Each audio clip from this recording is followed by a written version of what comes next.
Chelsea fans, welcome back to Talking Chelsea. Welcome back to your Chelsea news. Last night, Caicedo sacked his agent. We also have some updates regarding the UEFA Settlement agreement, front of shirt sponsorship, the centre-back situation. Chelsea have announced that they will be spending money in the January transfer window, and we have some huge updates regarding the stadium plans. Now, of course, I'll be giving my own thoughts and opinions on everything that's been reported, but more importantly, I want to know what you guys think down below in the comments. Before we get into the video, make sure you leave a like and subscribe if you are a Chelsea fan who enjoys Chelsea content. We're on the road to 10k subscribers by the end of 2025. You can also use the hype button, which is a new YouTube feature which helps push this video out to a bigger audience. Kicking things off, Moises Caicedo posted a statement on his Instagram which he very quickly deleted, and Nizar Kinsella also reported on it. The statement says, Chelsea Football Club star Moises Caicedo has separated from and is no longer represented by his former agent Manuel Sierra of Football Division Worldwide, and he is not represented by Ali Barat of Epic. The contract ended on August 14th, 2025, and the player has now appointed people that he can trust. Nizar Kinsella then reports saying Moises Caicedo is now advised by his family without a formal agent.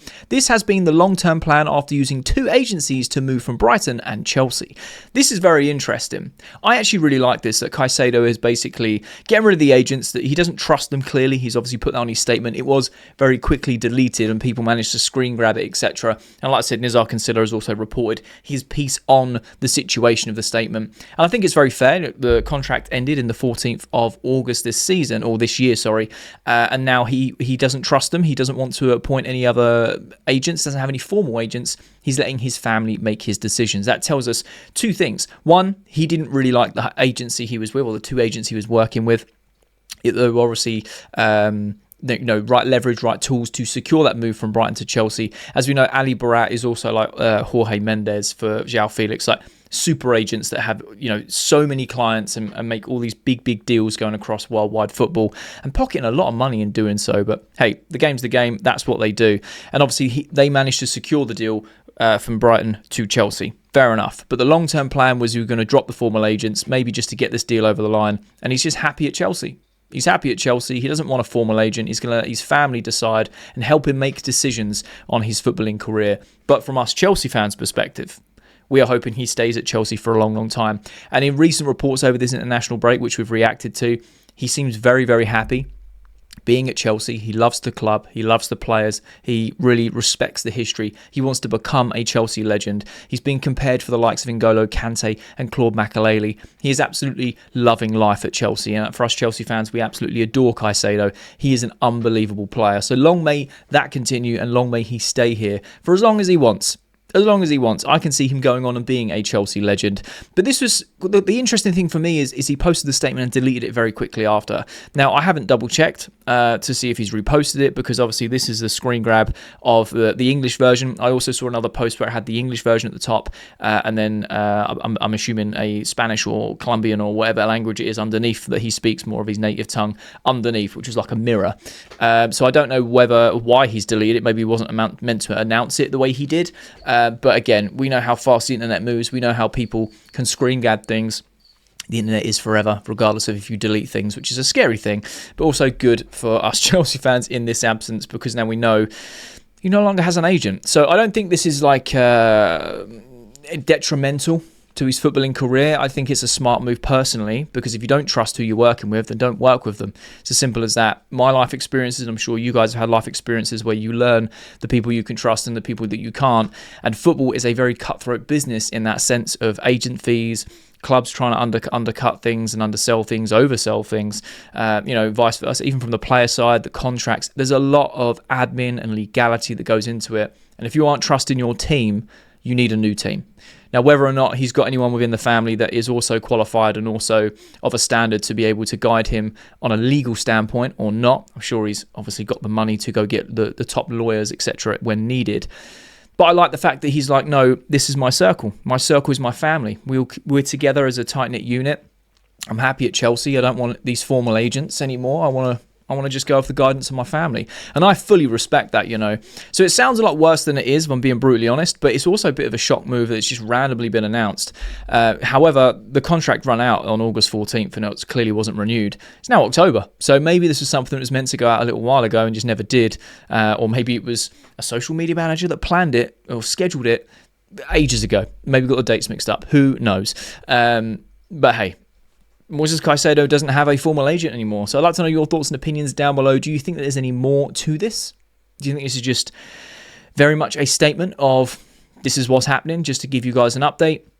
You know, I don't want formal agents. I just want my inner circle to be my family, to kind of help me with my decisions. Or do you think that there might be a little bit more to it that we are not seeing on the surface? Me personally, I just think it's an announcement. Don't understand why it was taken down as a statement. Maybe he wasn't meant to post it. But hey, I'd love to know your thoughts and opinions down below. The Athletic have reported the settlement agreement with the UEFA places limits on Chelsea's losses under the football earnings rule across each of the next 3 seasons, with those campaigns each assessed individually. In terms of impact on transfer business, Chelsea still need player sale profits to aid the bottom line. It's highly likely they will continue to be active sellers in coming seasons. Now, this is something that is probably going over, under the radar. Sorry, I don't know why I was saying over the radar, under the radar. This is something that's probably going under the radar for a lot of people, because we just hear the worst of it when it's first announced, and then it kind of just gets brushed away. And we know that, there was this big implications with the settlement agreement that UEFA had set on with Chelsea, because we broke some of their financial rules over the last few seasons. And obviously we were in the Conference League, but prior to that weren't really in the UEFA competitions. So now we have to deal with it. It's a 4-year plan. It's a 4-year settlement agreement, and we have to do this on each and every single season, as it's stated. The next 3 seasons are going to be assessed individually, not as a collective. That's very, very important. That's the way UEFA can really go through every campaign with a fine-tooth comb. And Chelsea, we know, since the new ownership and the way that this project is being ran, that we have a revolving door policy. It's players in, players out, players in, players out. Players in, try and flip them for profit. Players out on the players that we don't want or aren't working with the current model or the project and going in the right direction. Now, I personally don't feel threatened, or I don't feel uneasy about this. I feel like Chelsea and the owners and the way the whole infrastructure is set up is obviously done in a way where, we are loophole FC. We always find a way around it. But in this case, we can't. UEFA have got very airtight sort of rules, regulations and agreements, as we've seen in the past of us trying to find a loophole. I feel like we were just going to abide by the rules, and we're going to comply with the 4-year settlement agreement, because it was in our best interest. It's also in UEFA's best interest. You want your best teams in your competition. Chelsea have earned the right to play there. We obviously want to be in the Champions League, because it's one of the best competitions that you can play at domestic level. And we want to be fighting for the Champions League. And even if it's not Champions League, it's Europa League, it's Conference League, whatever it may be, UEFA competitions. In my opinion, they're my favourite. I love the Champions League. It's my favourite competition ever. I absolutely love it. The best of the best all compete for the biggest trophy, in my opinion, especially on domestic level. So I don't feel like Chelsea are going to get kicked out, or they're going to abuse this settlement agreement. I think it's just more of an update regarding that ship hasn't sailed. That's not just something we've got over at the start of this season. It has obviously had restrictions on our transfer business, and it probably ties into the likes of why we didn't bid for Xavi Simons, why we were being very strategic and kind of holding off the gas at the sort of tailing off of the transfer window in the summer, of us not going sort of hammer and nail and securing players and selling players, because they were obviously keeping one eye on this settlement agreement to make sure that the squad could meet UEFA's regulations, which is completely different to PSR and the Premier League regulations, right? That's why we needed to offload Jackson and Nkunku, because UEFA have this sort of A-list, B-list sort of players in terms of like squads and who you've submitted and the amount of games they play. It's a very technical thing. I'm not even going to pretend like I know everything about it, because I'm still learning about it the more I read about it, if that makes sense. And like I said, I'm just reacting to it to give my thoughts and opinions and have a conversation with you guys regarding the UEFA placements, because it confuses me. It really, really does. Having a certain amount of slots in the A team and the B team, and there's a certain profit loss that we have to meet, and then we've also got to pay a fine because we've breached it in previous seasons. But at least we now know that we've got past 1 season of it. We have 3 seasons left, and I want to know, and I want to ask you guys, what sort of implications do you feel that's going to have as like a domino effect in the upcoming transfer windows? We know we want to offload players like Disasi. We want to offload players like Sterling. I think that will help, but I also don't know the ties to the UEFA A and B list players, whether they fit in there. This is where it gets a bit techie, and where I go, I don't know what's going on really, because we want to get them off the books. They're not even part of the project, not being used. We want rid of them. Fair enough. But what are the domino effects going to be? Can we then go and buy more players? Because if we buy more players, we need to then sell players to raise that bottom line to then fit in the UEFA regulations. And we had a massive outing of players this summer window. We offloaded loads of players, which obviously helped generate some income and obviously would have raised that bottom line to then obviously fit in with the UEFA stuff for this season. But going forward, I don't really know what we're going to be doing, because obviously we're going to continue to buy and sell. They're not going to stop doing that. It has slowed down because the players are now gelling together. There's more of a foundation. And now it's just, like I said at the start of the summer window, it's just key players in key areas that we need to get, rather than an overhaul of the entire squad from front to back, from starters to reserves, right? So things are going to change, but not. I don't think it'll be dramatic, because it's still going to be that revolving door policy. So it'll be very interesting, if Nicholas Jackson gets sold in the summer to someone like Bayern or someone else for around that £56 million mark that's left on what we are wanting for him after the loan fee was paid up front. That's going to have a positive knock-on, surely, for the UEFA. Is that this season? Is it next season? Who knows? There's a lot of techie sort of rules and regulations that I just don't fully understand. However, the more they report on it, the more I'll react to it, the more we can have a conversation about it, and you guys can let me know. So I'd like to know your thoughts and opinions down below regarding this. Are Chelsea going to be safe from this UEFA settlement agreement? Is it going to cause a lot of issues going forward in the next 3 seasons? Is it nothing to worry about? Do you know more about it? What do you know about the UEFA settlement agreement? Let me know your thoughts and opinions down below in the comments. Nizar Kinsella has also reported Chelsea continue to run a competitive process for a new front of shirt sponsor and are understood to have received several offers, but the club remains focused on securing the right long-term partnership. The target deal value is between 60 million and 65 million. Some reports suggest that the 74 charges facing the club could be delaying final approval from potential sponsors. Now, I find this very interesting, purely because we spoke about this in this international break, maybe a little bit before as well, where it come out and they basically said everyone's just walking out the door. As soon as we put that offer on the table, people are walking out the door. Chelsea can't get it over the line, which baffled me, and we had a conversation about it. It baffled me because United are getting 70 million a year from Snapdragon. Liverpool have a very good sponsorship deal with Standard Chartered, I believe it is. And then you've also got the likes of Spurs, who are getting 40 million a year. Chelsea are currently world champions, which, regardless of what you think about it, in terms of a marketing leverage, is huge. You literally can't get any bigger on the domestic level in terms of the way it's marketed, right? Other than if we was to win the Premier League and the Champions League, then obviously that does raise it massively. I don't think 60, and we're also the Conference League winners as well. So like winning something UEFA, winning something with FIFA, like just eyeballs in terms of an advertiser's perspective, it's an absolute goldmine right now, and it will be guaranteed for the next sort of 3.5, 4 years, right, until the Club World Cup is replayed, and Chelsea have to hand back that World Championship gold badge. So from a market's perspective, I don't understand why we're having so much of an issue. However, 74 charges that we're facing, that makes a lot more sense, because these advertisers don't want to be committing to a long-term partnership at 60 to 65 million a season, which I do think is fair for a club like Chelsea. I feel like it does put us up with the top 6 in terms of your Liverpools, your Arsenals, Uniteds, etc. In terms of like branding and sponsorship. Regardless, I'm not sort of arguing the nitty-gritty of United have a bigger fan base, or Liverpool are more well-known in this part of the world, or Arsenal have got more fans than anyone. I'm not saying that. I'm just talking about branding in general. We do have a worldwide audience. We do have worldwide fans, and there is a lot of clubs that don't potentially have that, and there's also a lot of sponsors that can tap into that market, regardless of the nitty-gritty specifics. We are a worldwide brand, and we've been building that for many, many years.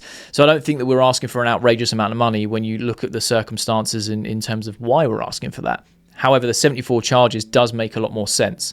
Now that has come to light, you kind of go, well, yeah, if you had 60 to 65 million pounds to be spending a year on this club, and you wanted to do that, and then you commit to that for the next, 5 to 6 years, 10 years, whatever they're trying to negotiate, and then we get hit with a load of charges, that negatively impacts my business for sponsoring a club that breaks the rules. So in that sense, it does make sense. Sorry, that sentence didn't make sense. From that side of things, that view, it does make sense, right?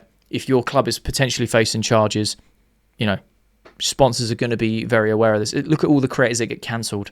Sometimes it's over the silliest of things, sometimes it's rightly deserved, but it's the knock-on effect of the sponsors and brands that pull out straight away. And some of them brands can pull out very easily based on little things that are posted wrong. On this sort of scale, even bigger, because there's so much money being thrown around. So now we have this, it kind of makes a little bit more sense as to why Chelsea are struggling. But at the same time, it does baffle me that we can't secure the right long-term partnership for the money that we're asking, considering the circumstances we're in and the upward trajectory we've been on. But I don't know, maybe they readjust their sort of valuation of lowering it to 55 million plus add-ons or something across a longer period of time, or a short year in terms of money and then more like increments across other years, or whatever it may be. I feel like we will get that front of shirt sponsorship, but I'm going to be honest, it's being dragged out for so long now that it's a case of, can we just either get one or don't bother? Because it's been going on for so long. I like the business side of things. I'm, again, not an expert. I run my own business, so I like looking at that side of things as well. I genuinely have an interest in that, analytics and all that type of thing, finances, ins and outs. I don't know. I'm a weird guy like that, right? I just like it. So when I'm sitting there and seeing that, we are essentially losing 60 to 65 million pounds a year, or even just 50 million or 40 million or whatever it may be in lost revenue because we just don't have a sponsor, it just blows my mind, because it's just free revenue for the club that we can be using. Obviously, we do very well in terms of transfers in and out, and we're winning trophies, which is also prize money, but you can't rely on that long term, because that means you continuously have to be winning stuff to kind of have that in your forecast. Whereas sponsorship money, it is a set amount of money. It's like having a salary for a certain amount of time, right? So I don't know, it just blows my mind, because if we are looking for the right long-term partnership, why not get someone in the short term? Because it's still free money. We did it with Damac. We had like a 7 or 8 game run with them. They gave us £8 million for it. Cool. Do something like that until you find that right long-term partnership and go, right, do you want to sponsor us for half a season for X amount of millions? And they go, yeah, sweet. All right, cool. We want to be on the front of Chelsea Football Club's, like, we want to be around Stamford Bridge. We want to be on the billboards. We want to be on the kit. Yeah, great. And then when that right long-term partnership comes along where they are willing to spend the money, we can then just go, right, our contract ends at this point. We can then sign with you guys. Job done. Or am I just being very simplistic about it? I don't really know. But yeah, I'd like to know your thoughts and opinions down below. Do you think Chelsea are asking for too much money? Do you think the 74 charges, which I don't think will massively have an impact for it. I think we'll just get a fine for it rather than it being a massive sort of like domino effect in what's going to happen. That's me personally. But what do you guys think about that? Do you think that is really one of the big issues why these sponsors don't want to commit long term? Because it does give you a bit more food for thought. And how would you solve the sponsorship issue? Let me know your thoughts and opinions down below. Nizar Kinsella also reported that Chelsea have money to spend in January but are currently happy with their squad and would only sign a player capable of taking the club to the next level. He goes on to say that Chelsea explored signing defenders before Levi Colwell's injury in the summer, most notably Dean Hughson, but were happy to just add Jorel Hato from Ajax with a view to give academy graduate Josh Ashimpong further chances. Now, on paper, this makes a lot of sense. And again, when you get clarity, you get this sort of transparency, you can obviously connect the dots and make sense of it, right? Now, of course, we weren't anticipating Levi Colwell's injury. It's just happened. Unfortunately for him, and touch wood, his recovery goes very well because we massively miss him. And I'm all for giving Josh Ashimpong more chances to develop and stay at Chelsea because he's an incredible defender. But that means you're avoiding and also putting aside there are glaring issues with that backline regardless. Now, I'm a big fan of, being positive and looking at the good things, but I'm also realistic in a sense of noticing negative patterns. The likes of Trevor Chalobah and his swings in form. The likes of Tosin is a very consistent defender when he's got someone like Levi Colwill next to him. Not someone like Trevor Chalobah. They've been fantastic together. They've also been very poor together. It's very inconsistent. Josh Ashimpong is fantastic, but he's very young. It's a lot of pressure to put on him. You've just signed Jorel Hato, who's a very good left-sided centre-back and left-back rotation player with Marc Cucurella. But there's a lot of pressure to bring him in and just go, right, you are our starting left-sided centre-back when you don't know the Premier League. He's now starting to adjust, and like I said in the Liverpool game, he played fantastically well, coming on and doing a job in a game of that magnitude with the time that we had left, knowing that Badiashile, who's also just come back from injury and has been very impressive in that game, was taken off for injury precaution. Yeah, great. Like Jorel Hato, I think he's going to go on to do very, very well. Ashimpong, I think he's going to do very, very well. But you're also ignoring the fact that we do need someone to replace Levi Colwill. Now, the argument is, January, we go get a centre-back. Now, it's been reported that Chelsea are willing to spend money in January, but only on a player that takes us to the next level. In my opinion, if we are going to go for a centre-back, that is someone like Mark Gahey, who is on a free in the summer, who's got a lot of European clubs going in for him. potentially do it. We could potentially do a pre-contractual agreement in January. I don't know what the rules are in terms of English clubs versus more like Premier League clubs versus other clubs, whether they can do it and we can't after a certain time. Not entirely sure. I remember speaking to one of you guys in the comments saying that, you know, a lot of the mainland European teams can do that in January, whereas the Premier League teams can't until the summer. I don't know how true that is, but regardless, someone like Mark Gahey, someone like a Bastoni, which is probably an unrealistic signing because that's like an £80 million signing or €80 million signing that I don't see Chelsea doing because you've got Levi Colwill coming back. But I do feel like we do need a little bit more experience in that back line, someone who can instill some more consistency. That doesn't mean I don't have faith in our centre-back line. Of course I do. I'm just also very aware that it can be very poor at times, and us fans are always asking questions. Why? Why aren't they performing at a consistent level? Is it age? Is it experience? Is it a mixture of everything? Is it the occasion? Who knows? Maybe it's a bit of everything. I don't know. But it's also promising when you see Josh Ashimpong put in an unbelievable performance against Liverpool and you go, yes, he's very young and he is going to be inconsistent because he's young and he's learning. But when he's on his game, he's unbelievable. So then you think, well, do we want someone to come in and just not give him the chance? Well, of course not. You want to see him thrive and flourish. But there has to be a balance. Badiashile is known to be injury prone. Wesley Fofana is known to be injury prone.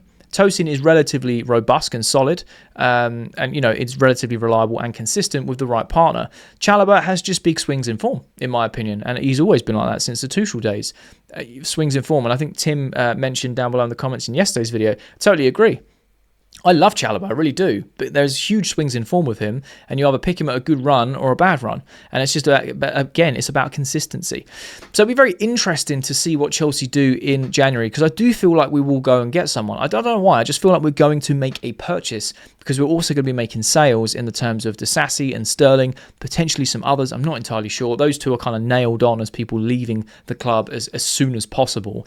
And I feel like Chelsea are going to actually look at this realistically, not just look at data. I'm hoping and go, right, yes, Ashimpong's getting more chances. Fantastic player. Badiashile's back. Wesley Fofana's back. Tosin's back. We have a bit more depth at centre-back. But are we being consistent enough with the performances? Is Maresca going to go, look, I asked for a centre-back in the summer. We now don't have Levi Colwill. We're making do. We're getting through to the window. Please go and get me someone, even if it's on loan. Just someone with a bit more experience, someone who can play the system. I'm not asking you to go spend 100 million, but go get me a defender who's available, who ticks the boxes for everyone.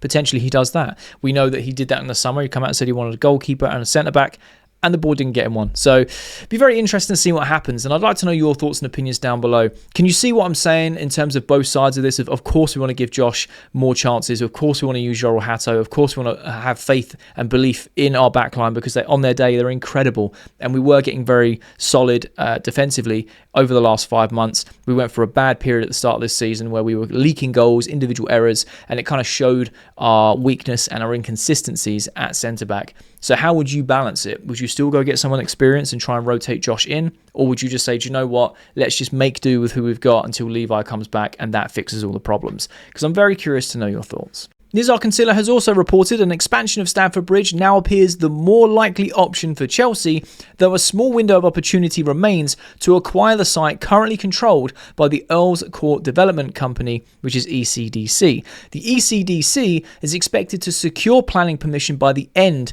of 2025, which would effectively end any possibility of Chelsea relocating and selling the Stamford Bridge site. This is amazing news. Amazing news for so many fans who don't want us to leave Stamford Bridge. We've spoke about the stadium plans for a long, long time because this argument has been going in circles for about 25 years, right? When Roman came in, he wanted to do the same. He went head to head with the CPO. He was respectful of it. He was respectul of the fans' wishes. And he was like, do you know what? I'll make a concept. You can go to the museum at Stamford Bridge and you can see the concept he made of what he would like to do with Stamford Bridge. He also found the heavy restrictions in terms of expanding on our site because of the housing around it or the location of it. To go up, like to build the stadium up, you have to dig down or you have to go outwards. That there's so many restrictions in terms of space and sizing that he was like, do you know what? It is what it is. It is what it is. The fans don't want to move and I can't build anything on the site as of right now. So it is what it is. And I respect that. Fans respected that. Like I said, you can see the concept of what he built, which I think looks awesome in the Stamford Bridge in the museum. Up on the top level, which is really, really cool if you've not been, by the way. But in terms of this, the argument was we'll go Earls Court. it's the closest, it makes the most sense. Obviously, we know that site is available to be built on, but then there's also a bit of a rebuttal from people saying, well, yeah, but it's already, well, there's no chance because the site's been bought out. They're already in development. They're already doing stuff on it. So it would cost us an astronomical amount to buy that out, knock it all down, and start again. Well, we now got a bit more clarity that they're going to need permission by the end of 2025 to then do those works. Now, I personally feel like the ECDC will get that, and it will shut that off for Chelsea. Because look, if we was going to move to Earls Court, we should have done it years and years ago. Because that site's been there, like, not derelict, but it's been there waiting for construction and planning to go ahead for many, many years. And this isn't something that you can just go, yeah, we'll have that. And they go, yeah, all right, sweet. Big stamp saying, there you go, it's yours. This is something that takes many, many years of process and planning and procedures. And the ECDC are clearly going to get that permission between now and the end of 2025, at least in my opinion. I could be wrong. But that does mean it kind of leans into the favour of what most fans want. Stay at Stamford Bridge and build on what we've got. That is the happy medium that every fan has been unanimously. There's obviously pockets of fans that are saying that we're happy to move, of course. And I think people can kind of see into the future in terms of what other clubs have been doing, like your Emirates, like Old Trafford's being redone, Everton's new stadium. Like, it's just time that, we need to kind of revamp things. But they don't want to. Some fans are happy to move, and a lot of fans want to stay. Me personally, I want to stay at Stamford Bridge because it's our history. We've been there for so long. It is our home, and if there is any way of redeveloping where we currently are, I am all for it. Yes, it needs updating. It needs updating. I remember, being a kid just before I was born, they were still building on Stamford Bridge and modernising it and building the new stands, etc. It's not something that's new. We've obviously done that over the time that we've been here.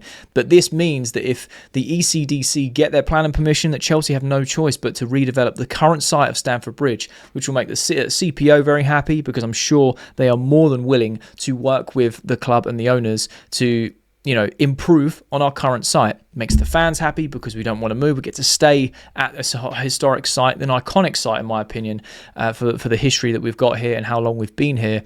And it means that we can rebuild, not maybe knock it down, but like we can expand, we can improve, we can upgrade Stamford Bridge to bring it in to those other top 6 clubs where they are doing 60,000 seaters, etc. The question is, are there going to be more restrictions in terms of from local councils and space restrictions, size restrictions, and what we can actually do with Stamford Bridge? I remember back in the day that it was something to do with the new camp and they wanted to expand and they had to dig down and they had the infrastructure to be able to put the pitch technically below sea level to then get more seats and stands rather than going up or outwards because of where they're situated. It could be something very similar with Stamford Bridge, but again, you've got a lot of tubes around there. I know some people are saying, well, it's miles away, etc., and it runs around it. It's not going to affect it, etc.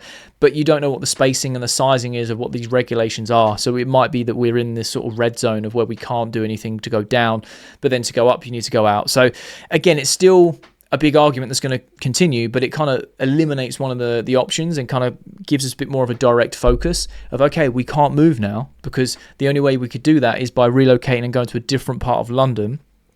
So now it's a case of let's revamp Stamford Bridge itself. And what can we do? What are the workarounds? How are we going to improve this? How can we work within the regulations? What are we allowed to do? What are we not allowed to do? So for me, this is massive news because, again, this argument's been going on for about 25 years. And the whole Earls Court and us moving has been going on for many years as well. So, yeah, it looks like it's going to be redeveloping Stamford Bridge as a site rather than moving as of right now. So obviously anything that gets posted and spoken about, I will be reacting to it and obviously having a conversation with you guys. But let me know your thoughts and opinions down below. Are you happy that potentially the only option for us is to upgrade Stamford Bridge as a site? Was you one of the fans that would actually be happy to move to Earls Court to get a bigger stadium and a fresh start? Let me know your thoughts and opinions down below. And that's the latest Chelsea news. Let me know your thoughts and opinions on everything that's been reported down below in the comment section. I love having a conversation with you guys. And if you have watched this video all the way to the end, firstly, you're a real one. And I mean that, you're a real one. But secondly, there'll be a thumbnail appears on the screen. So if you are a Chelsea fan who enjoys Chelsea content, make sure you click that thumbnail because you'll enjoy that video too.